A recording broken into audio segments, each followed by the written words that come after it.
सास और बहू की मजेदार कहानी। किसी छोटे से गांव में रामू और उसकी पत्नी सीमा रहते थे। रामू एक साधारण किसान था और सीमा घरेलू कामों में व्यस्त रहती थी। दोनों की खुशहाल जिंदगी थी, लेकिन उनके घर में एक और सदस्य भी था, सास जी। सास का नाम लक्ष्मी देवी था, जो हमेशा किसी न किसी बात को लेकर गुस्से में रहती थीं। उनकी आदत थी कि वे छोटी छोटी बातों पर कड़ी प्रतिक्रियाएं देती थीं। अगर आप अपनी माँ से प्यार करते हो और उनको हमेशा खुश देखना चाहते हो तो चैनल को सब्सक्राइब करो, लाइक करो, हर हर महादेव कमेंट करो। बहुत ही जल्द आपको खुशखबरी मिलेगी। प्लीज वीडियो को लास्ट तक जरूर देखें। अब आगे सुने। सीमा ने शादी के बाद लक्ष्मी देवी के साथ रहने की पूरी कोशिश की थी, लेकिन लक्ष्मी देवी के गुस्से से निपटना उसके लिए एक कठिन चुनौती बन गई थी। पहला दिन। एक दिन सास जी सुबह सुबह अपने कमरे से बाहर आईं। सीमा रसोई में व्यस्त थी और रामू खेतों में जा चुका था। लक्ष्मी देवी ने देखा कि घर में थोड़ा सा गंदगी पड़ा हुआ था और वह चिढ़ गईं। बिना कुछ सोचे समझे वह सीमा के पास गई और बोली, तुमसे घर की सफाई भी नहीं होती क्या? यही तरीका है एक बहू का? सीमा ने मुस्कान के साथ जवाब दिया, माँ, ये गंदगी तो आप ही के बच्चों के खेलने की वजह से है। अगर आपको गुस्सा आ ही गया है तो कम से कम मेरे ऊपर तो मत निकालें।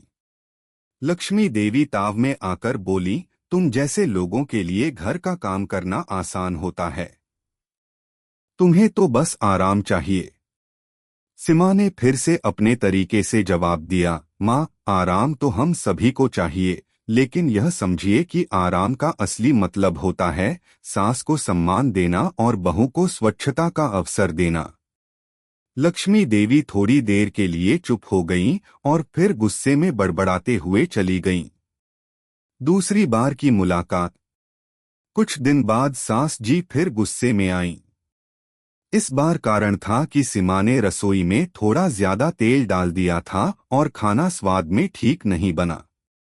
लक्ष्मी देवी ने सीमा को बुरी तरह से डांटा, क्या बहू हो तुम? तेल की मात्रा भी ठीक से नहीं समझ सकती, तुमसे खाना नहीं बनता और तुम्हारी आंखों में भी कोई समझदारी नहीं दिखती। सीमा ने चुपके से कहा, माँ, कभी सोचा है कि तेल की मात्रा आपके जैसे शख्स को देखकर ही बढ़ी है? अगर आप कम बोलें तो खाना भी ज्यादा अच्छा बनेगा।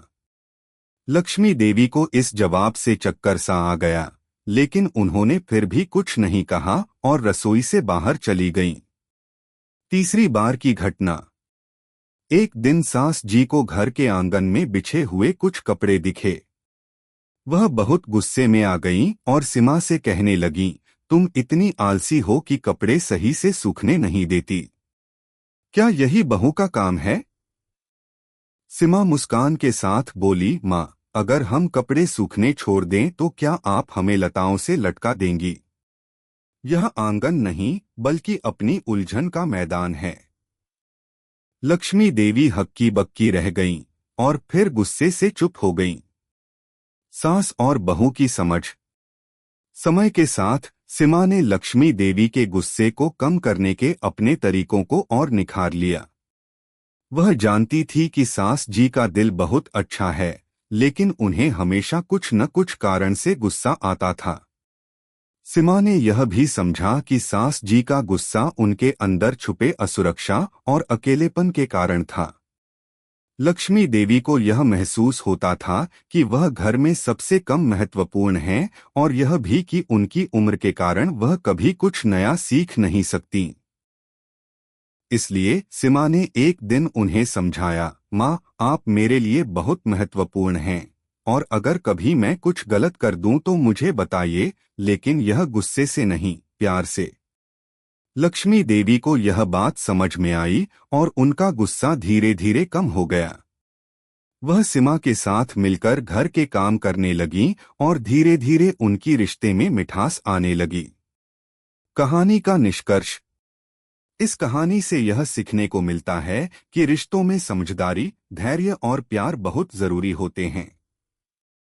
सास और बहू के रिश्ते में कभी कभी दूरियां और गलतफहमियां हो सकती हैं, लेकिन जब दोनों एक दूसरे की भावनाओं को समझते हैं और साथ मिलकर काम करते हैं तो वह रिश्ता और भी मजबूत बनता है।